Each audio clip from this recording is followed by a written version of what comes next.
Hi there, and welcome to my webpage, or rather my YouTube page. Um, Today's lesson, for educational purposes only, is Trudeaumania. When electing a Prime Minister in Canada's federal government system, Canadians usually cast their vote for the politician they believe to be the best qualified for the job of running the country. In 1968, however, many Canadians were caught up in the excitement of Trudeaumania and helped elect a Prime Minister whose unusual style and charisma made him the obvious choice for the voters. Trudeaumania was the term used by the media to describe the unexpected wave of support for Pierre Elliott Trudeau, who became the 15th Prime Minister of Canada in April 1968. After then Prime Minister Lester Pearson retired.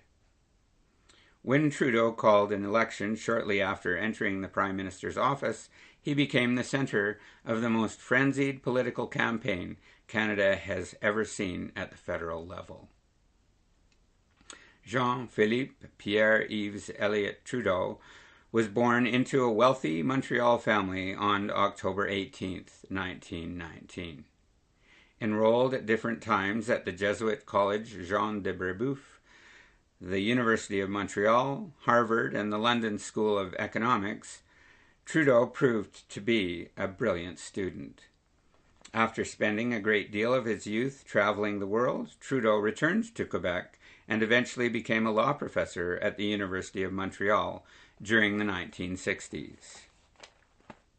It was at this time that he developed a strong opposition to political groups who were seeking to gain Quebec independence from Canada.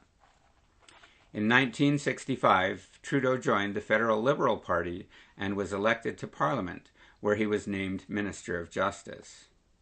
In his role as a minister, Trudeau gained national attention when he said, "The state has no place in the bedrooms of the nation."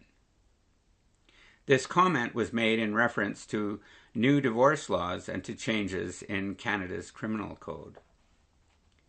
In early 1968, after Pearson had retired and before he became Prime Minister, Trudeau announced his plans to run for the leadership of the then governing Liberal Party.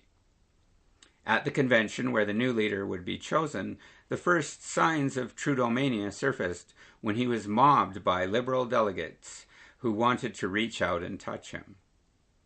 After winning the party leadership, Trudeau was sworn in as Canada's Prime Minister, and then he quickly called an election.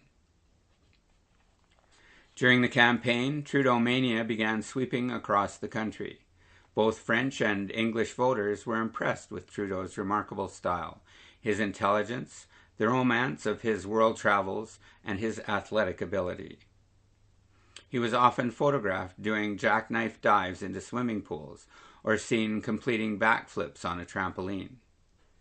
A rose in the lapel of his jackets further added to Trudeau's image as a charming playboy.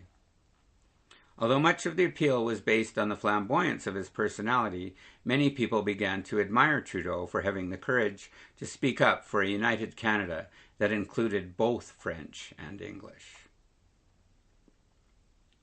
With Trudeau at an all-time high, with Trudeaumania at an all-time high, the Liberal Party won a majority government, and Pierre Trudeau went on to dominate Canadian politics for years to come by serving 4 terms as Prime Minister.